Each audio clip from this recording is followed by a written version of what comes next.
네, 가톨릭 청춘 어게인 실버 학당 2교시 시니어 강의를 맡게 된 가톨릭대학교 은평성모병원 가정의학과 황선욱입니다. 네, 안녕하세요. 네, 나이가 들수록 가장 걱정되는 것이 여러분 아마 건강일 텐데요. 특히 이제 겨울철이 되면 몸이 좀 뻣뻣해지고 여러 또 본인이 가지고 있는 질환들도 더 심해지는 것 같기도 하고 아마 걱정이 또 많이 되실 거고 또 새로운 질환이 생기지 않나 또 이런 걱정을 많이 하실 것 같고요. 그래서 겨울철에는 어떠한 또 중요한 질환들이 발생이 되고 관리해야 될 질환들이 있는지 한번 살펴보고 어떻게 이제 관리해야 되고 또 예방을 할 수 있는지 알아보는 시간을 갖도록 하겠습니다. 네. 겨울철이 되면 아무래도 이제 제일 중요한 것이 온도가 떨어지잖아요. 여름에는 온도가 올라가지만 겨울에는 이제 온도가 떨어지고 특히 이제 영하의 날씨가 요즘은 또 계속되고 있고 또 한파주의보도 발효가 되고 있고요. 눈도 많이 오는 그런 상황이 되죠. 그래서 이렇게 겨울철이 되면 일단 온도가 떨어지기 때문에 신체의 변화가 일어나게 되죠. 대표적으로 그 노인들 같은 경우는 면역력이 떨어지게 됩니다. 특히 젊은 사람들에 비해서 면역력이 떨어지게 되는 이유는 모든 이제 장기라든지 그런 기관들이 또 노환이나 노쇠에 의해서 전반적으로 기능이 좀 떨어지게 되거든요. 그래서 이렇게 이제 떨어져 있는 기능이 외부의 어떤 온도 변화라든지 이런 데 적응할 수 있는 능력이 상당히 또 젊은 사람들에 비해서 떨어지게 됩니다. 네, 먼저 이제 첫 번째로 가장 심각한 질환 중에 하나가 이제 폐렴인데요. 네, 지금 아마 코로나 폐렴 때문에 많이들 스트레스를 받고 계실 텐데, 그래도 이제 마스크 쓰시고 또 손 위생 잘 하고 해서 요즘은 그래도 다른 폐렴이나 독감 환자가 많이 줄고 있죠. 그래서 이 폐렴은 사실 굉장히 심각합니다. 65세 이상 폐렴 환자가 굉장히 비율이 높고요. 사망 환자들 중에서도 65세 이상이 대부분을 차지할 정도로 굉장히 심각하죠. 그래서 아까도 말씀드렸듯이 겨울이 되면 온도가 낮아지고 면역력이 떨어지고 우리 기도의 이제 점막도 굉장히 건조해져서 균이 쉽게 침범할 수 있고 그렇게 되면 이제 폐렴이 발생할 수 있는데 네, 이러한 이제 폐렴이 우리 몸에 균이 들어오면 뭐 기침이라든지 가래, 고열, 두통 같은 증상이 나타나게 되는데 또 노인 환자들의 특징은 이런 증상들이 전형적으로 나타나야 되는데 한 50%에서 60% 정도밖에 이런 증상이 나타나지 않습니다.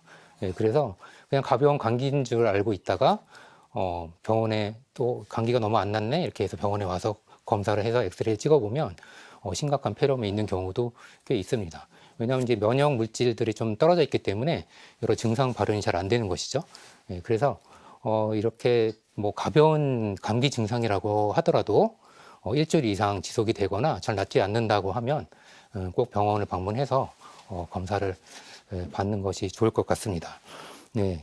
그래서 이렇게 그 폐렴은 또 예방이 굉장히 중요한데요. 어쨌든 이런 몸이 차가워지는 그런 환경을 최대한 또 피해주는 게 좋고 기관지의 또 건강을 위해서 습도를 어느 정도 유지를 해주는 게 좋아서 평상시에 물을 좀 많이 섭취를 해주고 집안에서도 한 습도를 50%에서 60% 정도는 유지하는 게 좋거든요.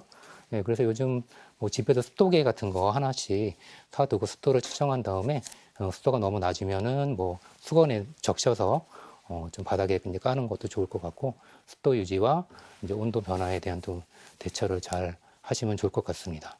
네. 그리고 또 중요한 것은 폐렴 예방에 또 가장 요즘 좀 좋은 방법 중에 하나는 예방접종입니다. 그래서 아마도 이제 예방접종을 보건소에서 이제 무료로 놔주는 예방접종이 있는데 65세 이상인 경우에는 백신 23가 백신이라고 있거든요. 아마 그걸로 대부분 맞았을 텐데요. 안 맞으신 분들은 꼭 알아보셔서 예방접종을 꼭 맞기를 바라시고 그리고 또 폐렴 예방접종이 두 가지가 있습니다. 요즘 뭐 코로나 백신도 여러 가지가 있다고 하는데 폐렴 예방접종도 13가 백신이 또 있거든요. 두 가지 이제 우리 몸의 항체 생성에 따라서 조금 혈청형이 다른 건데 두 가지를 다 맞으면 훨씬 더 효과가 좋은 걸로 되어 있습니다. 그래서 그두 가지 백신을 한 1년 간격으로 띄고 맞으시면 훨씬 더 좋을 것 같습니다. 그 외에도 여러분 독감 백신 맞으셨나요? 네. 독감 백신도 인플루엔자 백신을 꼭 맞으셔야 독감 예방에 도움을 주고 이제 코로나 백신도 곧 나올 예정인데 여러 이제 세계에서 좀 백신이 진행되고 있고 국가에서도 안전성 테스트를 하고 있는 걸로 알고 있습니다. 그래서 나중에 나오면 또 국가의 지침에 따라서 예방접종을 잘 맞는 것이 폐렴을 예방하는데 굉장히 중요할 것 같습니다. 네. 그리고 또 이제 면역력 하면 정말 중요한 떠오르는 질환이 대상포진이죠. 네. 그래서 대상포진 한번 걸려보셨던 분들은 그 극심한 통증과 고통을 알기 때문에 엄청난 공포를 가지고 계시거든요. 그래서 이 대상포진이라고 하는 것은 사실 우리 몸에 그 잠재되어 있는 그 수두 바이러스, 수두 바이러스가 우리 몸의 면역력이 떨어지면 다시 재발현이 되면서 대상, 띠 모양의 포진, 이렇게 수포가 생긴다고 해서 붙여진 이름입니다. 그래서 이런 대상포진이 나타나게 되면 맨 처음에는 통증이 먼저 오거든요. 찌릿찌릿한 한쪽에 통증이 먼저 오고 한 2, 3일 정도 지나서는 몸의 수포성 병변이 한쪽으로 나타나게 되고요. 통증과 함께 심한 또 고통에 시달리게 되는데 일단 처음 조기 발견해서 빨리 치료를 하면 완치가 되기 때문에 너무 이제 걱정할 필요는 없는데요. 이 대상포진의 이제 원인도 일단 면역력 저하, 피로, 또 과로, 뭐 스트레스 이런 것들이 다 원인이 되고요. 또 온도 심한 변화, 이렇게 추위, 노출 이런 것도 다 영향이 있기 때문에 그런 걸 최대한 피하는 것이 좋습니다. 그리고 대상포진에도 예방접종이 있거든요. 혹시 맞으셨나요? 네, 대상포진도 50세 이후에는 점점 증가되기 시작하고 특히 60세가 넘어가면 거의 대상포진 환자의 절반 정도가 60세 이상이라고 하거든요. 그래서 대상포진 예방접종도 꼭 맞는 것을 추천을 드리겠습니다. 네, 그리고 또 이제 겨울철 하면 또 심각한 질환이 있죠. 뇌경색. 뇌경색. 뇌경색이라고 하는 것은 뇌의 혈관이 막혀서 뇌에 혈관 공급이 안 되기 때문에 뇌세포가 죽게 되죠. 그렇게 되면 한쪽 반신불수라든지 사지마비가 되고 뭐 언어 장애까지 오게 되는 게 뇌경색인데요. 이렇게 노인 환자 같은 경우는 만성 질환이 특히 많죠. 특히 뭐 고혈압, 당뇨, 고지혈증 뭐 이런 질환들이 보통 이제 3가지 이상 질환을 앓는 경우가 거의 뭐 30% 이상 될 정도로 이런 만성 질환을 많이 앓고 있는데 이런 고혈압, 당뇨, 고지혈증 같은 이런 질환들은 혈관에 영향을 미칩니다. 특히 혈관이 약해질 수 있는 그런 질환이거든요. 근데 이제 겨울철이 되면 온도가 너무 떨어지기 때문에 찬 공기에 확 노출이 되면 혈관도 수축이 확 되거든요. 혈관이 확 수축이 되면 뇌로 가는 혈류가 줄어들게 되죠.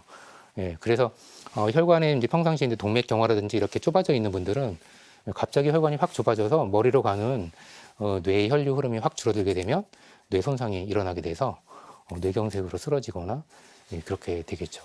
그래서 이제 그런 증상이 발생되면 빨리 병원에 한 3시간 내에 오시면 큰 후유증 없이 회복이 되기 때문에 빨리 병원에 오시는 게 중요할 것 같고, 근데 제일 중요한 것은 보통 뭐 아침에 새벽 운동을 하다가 쓰러졌다, 또는 목욕탕에 뭐 냉탕에 들어갔다가 쓰러졌다, 이런 얘기 많이 들으셨잖아요. 그래서 이런 찬 공기 하에서 운동을 한다거나 또 뭐 찬물로 세수를 한다거나 그런 거는 좀 피해 주시는 게 좋고, 그럼 뭐 혈압, 당뇨 같은 고혈압 이런 만성 질환들을 잘 관리를 하면서 해 나가면 큰 문제는 없을 것 같고, 그리고 또 이제 뭐 흡연이라든지 음주 또는 뭐 뇌경색에 또 가족력이 있거나 이렇게 위험도가 높으신 분들은 뭐 동맥경화 검사도 있고 또 경동맥 초음파도 있고 해서 혈관이 좁아진 정도를 측정하는 그런 검사가 있어서 의료기관을 찾아서 이제 그런 검사를 통해서 미리 예방하는 것도 이제 좋을 것 같습니다. 그리고 이제 겨울에 아까 이제 빙판길이 또 잘 생긴다 그랬잖아요. 눈도 또 많이 오고, 한파주의보가 생기면서 또 얼음도 많이 얼게 되는데, 중요한 것은 이제 노인들이 낙상, 넘어지는 비율이 젊은 사람들도 훨씬 높습니다. 그래서 보통 한 65세 이상의 분들은 1년에 한 10명 중에 3명 정도는 낙상을 경험한다고 합니다. 그리고 80세가 넘어가면 거의 절반이 낙상을 경험한다고 하는데요. 넘어지는 이유는 아무래도 여러 근육도 좀 약해져 있고, 또 뭐 우울증 같은 정신질환들도 있고, 골다공증이라든지 관절염 같은 이렇게 뼈와 또 관련된 질환들이 있어서 균형 감각이 많이 떨어져 있죠. 그래서 쉽게 미끄러지고 잘 넘어지게 됩니다. 근데 이게 넘어지는 게 젊은 사람들에 비해서 되게 이제 치명적인 이유가 노인들은 뼈가 약하기 때문에 골절이 되죠. 예, 골절과 같은 심한 부상에 시달리게 되는데 대표적인 골절을 유발할 수 있는 질환이 또 이제 골다공증이거든요. 예, 그래서 사실 이제 그런 골다공증이라든지 뼈가 약해져 있고 잘 넘어지시는 분들은 되도록이면 뭐 눈 오는 날이라든지 새벽에 찬 공기에 있을 때는 운동을 좀 피하시고 외출을 좀 삼가하시는 게 중요할 것 같고, 부득이하게 뭐 외출을 해야 된다고 하면 뭐 엉덩이 보호대라든지 무릎 보호대 같은 이런 또 안전 장치를 해서 외출하시는 게 좋을 것 같고, 집안에서도 사실 이제 욕실 같은 데는 또 이제 물기가 많고 그래서 잘 미끄러지거든요. 집안에서도 그런 안전 매트 같은 것 좀 깔아놓고 이런 것이 또 2차적으로 예방하는데 굉장히 도움을 줄 수가 있겠습니다. 그래서 이런 그 낙상과 관련된 또 질환 중에 아까 방금 전에 골다공증 말씀드렸잖아요. 예, 그래서 골다공증이 굉장히 중요한데요. 골다공증은 보통 우리 몸에 이제 뼈가 있는데 그 뼈가 소실되고 보충되고 소실되고 보충되고 이러한 과정을 계속 반복을 하게 되거든요. 근데 그게 이제 나이가 들게 되면 뼈가 보충되는 것보다 소실되는 속도가 훨씬 빠릅니다. 그래서 뼈가 구멍이 송송송송 뚫리게 되는데 그것을 이제 골다공증이라고 하게 되거든요. 그러니까 골다공증 하면 사실 뼈가 잘 부러질 수 있는 그런 뼈가 되는 것이죠.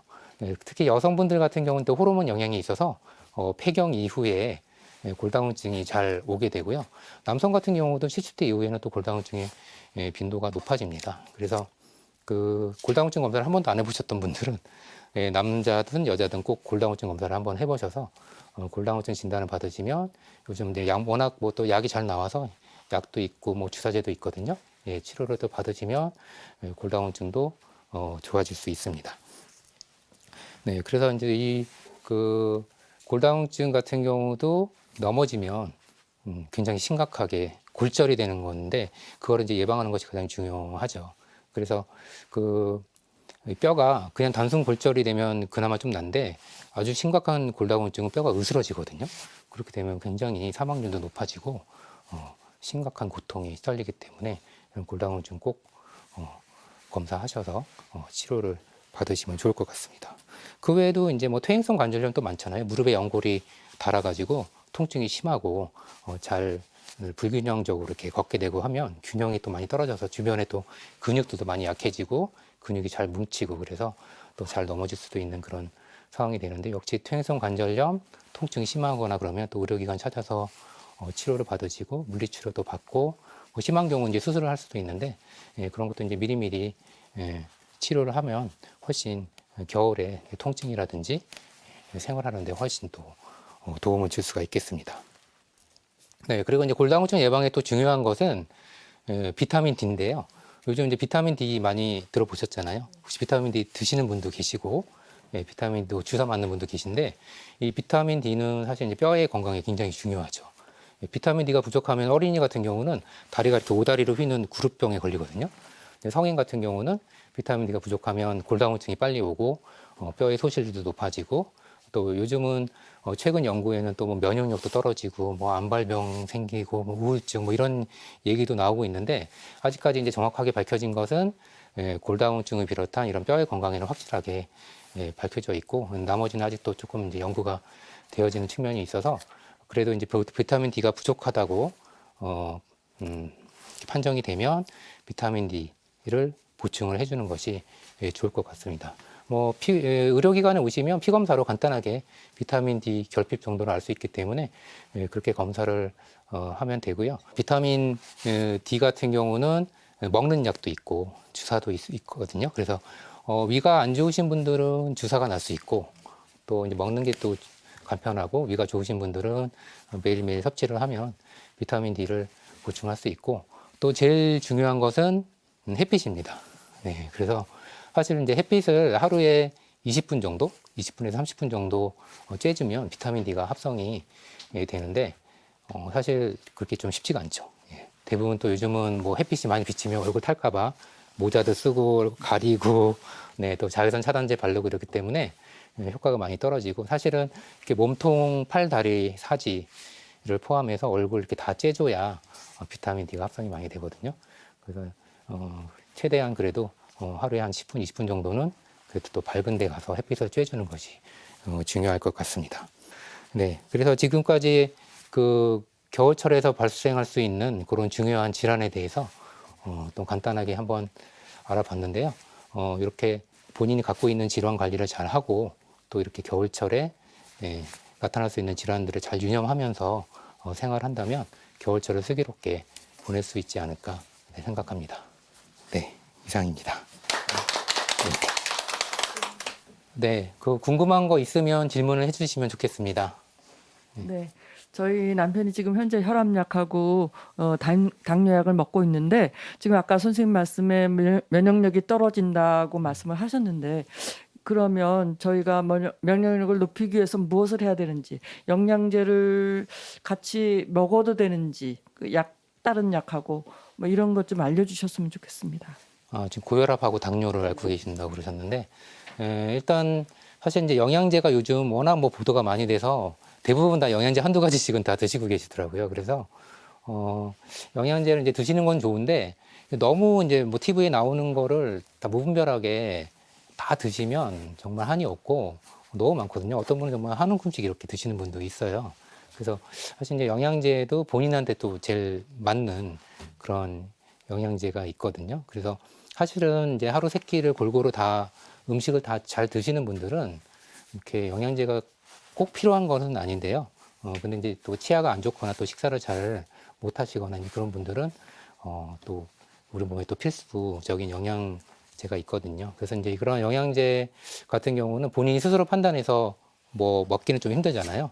네, 그래서 요즘 이제 병원에서 또 검사하는 방법도 있습니다. 그래서 미네랄 검사라든지 이런 검사를 통해 가지고 본인한테 부족한 그런 뭐 칼슘, 마그네슘, 뭐 아연 같은 이런 영양소들이 분포도가 쭉 나오거든요. 그래서 이제 그런 검사를 통해서 본인한테 맞는 영양제에 꼭 필수적인 거 한두 가지 정도 이렇게 드시면 훨씬 더 건강한 생활을 할 수 있을 것 같습니다. 지금 이제 그 나이가 들어가면서 단백질을 많이 섭취를 해야 된다 하잖아요. 그 주위에서도 보면 그 단백질 또 약이 있더라고요. 네. 그래서 그것들 드시고 하는데 저희들이 이제 나이가 들면서 먹는 양이 이제 줄어들다 보니까 그 영양이 불균형해서 그렇게 꼭 보충을 약으로라도 해야 되는지 단백질은 어떻게 보충하는 게 저희들한테 좋은지 그것 좀 여쭤보고 싶어요. 네, 예전에는 사실 단백질 보충제 하면 거의 보디빌딩 하는 사람들이나 먹고 이제 이런 걸 생각했는데 요즘 워낙 이제 영양에 관심이 많다 보니까 실제로 이제 단백질 보충제를 사서 드시는 또 분들이 많으시더라고요. 예, 그래서 사실 제일 좋은 거는 음식을 통해서 섭취를 하는 거죠. 근데 우리가 이제 단백질이 30대 정도까지는 우리 몸에서 쭉 늘어나다가 40대 이후부터는 이제 점점 줄어들거든요. 왜냐하면 이게 단백질이 좀 지방으로 점점 노인이 될수록 대치되는 율이 높아지기 때문에 단백질이 점점 부족하게 되고 단백질 요구량도 더 높아지거든요. 그래서 사실 이제 노인인 경우 젊은 사람에 비해서는 어떻게 보면 단백질 섭취를 좀 더 잘 해줘야 됩니다. 제일 좋은 거는 음식이죠. 그래서 뭐 계란, 콩, 두부, 뭐 닭가슴살도 있고요. 이런 음식은 몇 끼니마다 조금씩 챙겨 드시는 게 제일 좋은 방법이고요. 하여튼 이런 단백질 음식만 또 드신다고 좋은 것은 아니고 거기에다가 운동을 해줘야 됩니다. 사실 근력 소실을 방지하기 위해서 하루에 이제 30분 정도는 뭐 가벼운 아령도 괜찮고 계단 오르락내리락 하는 다리 근력에도 좋고요. 이렇게 운동을 또 꾸준히 해주는 게 좋고요. 만약에 나는 정말 뭐 치아도 안 좋고 그래서 음식 섭취가 너무 힘들다. 그런 경우에는 단백질 보충제가 도움이 될 수도 있습니다. 근데 단백질 보충제도 너무 과도하게 권장량 이상을 섭취한다거나 그러면 또 간하고 신장에 무리가 갈 수가 있거든요. 그래서 간이 안 좋으신 분, 혹시 만성 간질환이 있거나 또 만성 신부전이 있거나 이런 분들은 단백질 보충제를 섭취하는 것은 좀 주의가 필요하고요. 반드시 의사와의 상담을 통해서 섭취할 필요가 있겠습니다.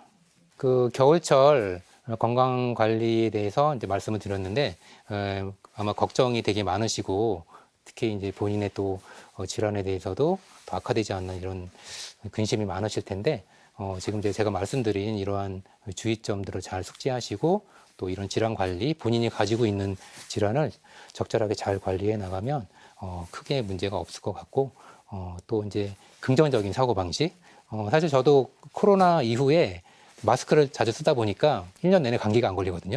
네, 그런 또 좋은 점도 있고 또 가족들이랑 같이 보내면서 또 애정이 또 돈독해지기도 하고 이런 또 좋은 점도 있어서 이런 또 좋은 점을 또 생각을 해주시고 앞으로 또 희망적인 또 그런 뉴스가 나오기를 이제 기대하면서 겨울철 건강 관리를 잘 해나가시면 네, 1년 내내 건강을 유지하면서 즐겁게 살아가지 않을까 생각됩니다. 네, 감사합니다. 네. 네.